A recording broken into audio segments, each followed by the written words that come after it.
Så bare hør på denne teksten.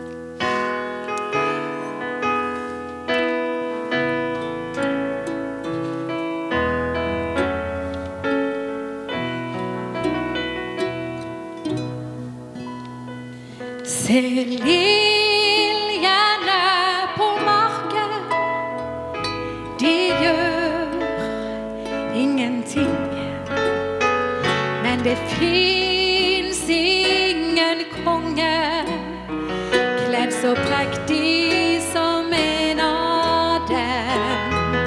Se himmelens spurver som ingenting sår, men de mettes av mesteren, og han alltid får. Vi har en far som i himmelen og han ser selv den minste med hjertet så kjær.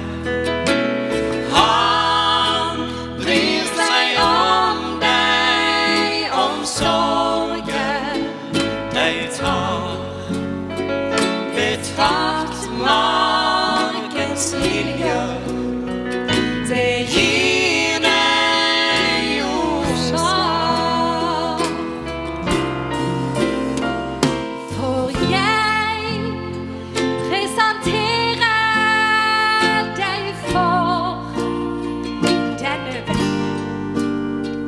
Hans stjernene spredte, og lys gav til dem.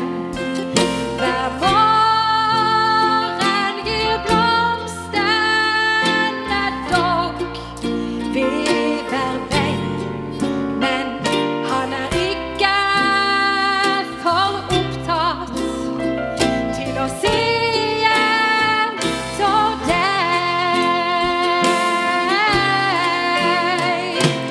Vi har en far som i himmelen som ser selv den minste med hjertet så kjær. Han bryr seg om deg, om sorgen deg tar.